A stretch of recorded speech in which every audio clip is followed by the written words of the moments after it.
प्रिय साथियों, आप सभी का परम पूज्य गुरुदेव के YouTube चैनल पर बहुत बहुत स्वागत है। साथियों, ये परम पूज्य गुरुदेव की प्रेरणा से और उनकी गुरु कृपा से आप हमारे माध्यम से गुरुदेव के साहित्य का ऑडियो संस्करण सुन रहे हैं। हमारा प्रयास है हम गुरुदेव के साहित्य का ऑडियो संस्करण ज़्यादा से ज़्यादा करके आप तक पहुँचाएँ, आप उन्हें साझा करके घर घर तक पहुँचाएँ। प्रसंग को शुरू करें उससे पहले माँ आदिशक्ति वेद माता और परम पूज्य गुरुदेव के श्री चरणों में सशत वंदन करते हुए गुरु सत्ता की सूक्ष्म उपस्थिति में माँ गायत्री के महामंत्र का उच्चारण करेंगे। आप भी हमारे साथ करिए। ओम भूर्भुवः स्वः तत्सवितुर्वरेण्यं भर्गो देवस्य धीमहि धियो यो नः प्रचोदयात्। प्रिय साथ, परम पूज्य गुरुदेव कहते हैं, हमें जो भी प्राप्त है उसमें सुख माने और समझे कि भगवान की बहुत भारी दया है कि उसने मुझे इन वस्तुओं का अधिकारी बनाया। हम अपने से ऊपर वालों की ओर नहीं, नीचे वालों की ओर देखें, तब हमें आसानी से पता चलेगा कि हमसे भी कम सुविधा प्राप्त करके भी कुछ लोग अपना जीवन यापन कर रहे हैं। हम तो उनसे अधिक भाग्यशाली हैं। परमेश्वर से यदि मांगना ही है तो ये मांगे कि हे भगवान, हमें यह शक्ति दो कि हम सुख दुख दोनों को धैर्यपूर्वक झेल सकें और जो कुछ हमें प्राप्त है उसमें संतोष मानकर आगे बढ़ते चले।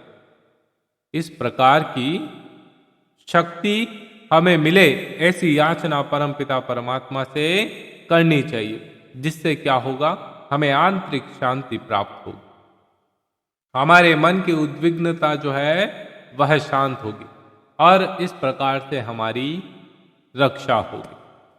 गुरुदेव कहते हैं कि यदि हम सभी प्रकार की योग्यता प्राप्त कर चुके हैं और अपने को बहुत शक्तिशाली, पटु और योग्यता संपन्न समझने का अहंकार करते हैं, हमारे मन में ऐसा अहंकार आ गया है कि हम शक्तिशाली है, योग्यता से निपुण है, तो यहाँ पर ध्यान रखना, इसी क्षण से आपके अंदर दुर्गुणों का धीरे धीरे प्रवेश प्रारंभ हो जाएगा। आपकी जो शक्ति है उस शक्ति का क्षय होना प्रारंभ हो जाएगा और जैसे क्षय होना प्रारंभ होगा उस परिस्थिति में आप अशांत होने लगे। इस प्रकार की परिस्थिति से अलग रहना और अपने भीतर नम्रता का विकास करना परम आवश्यक बताया गया है। गुरुदेव कहते हैं कि इस प्रकार व्यक्ति को शांत रहना चाहिए, सज्जनों के निकट बैठकर उनकी शिक्षा को आसानी से हृदयगम करना चाहिए, अपने बुजुर्गों से सीखना चाहिए। नम्रता की प्राप्ति के बाद हम सुरक्षित रहने की कला अपने आप सीख लेंगे।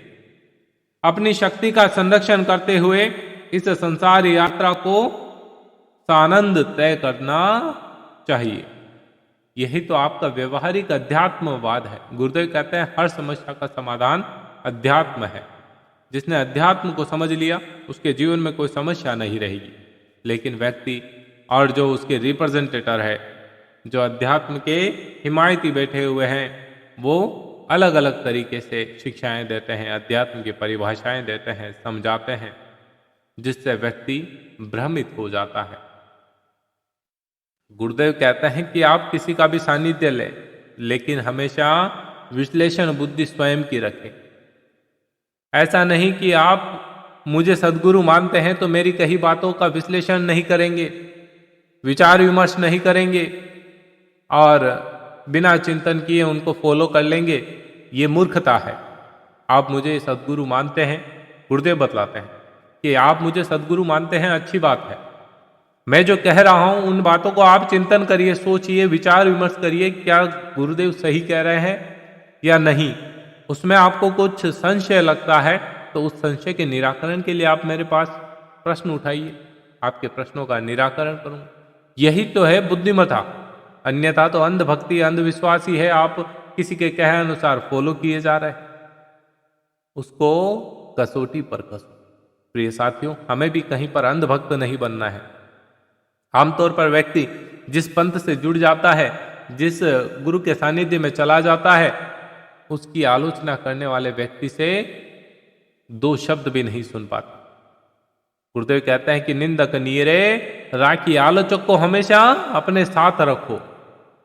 वो आपकी कड़ी आलोचना करेगा तो आप में सुधार बड़ी तीव्र गति से होगा। प्रिय साथियों, गुरुदेव के साहित्य को घर घर तक पहुंचाने के लिए हमारे इन ऑडियो प्रसंगों को ज्यादा से ज्यादा साझा करिए और गुरुदेव के संदेश वाहक बनने का सौभाग्य प्राप्त करिए। जय श्री राम।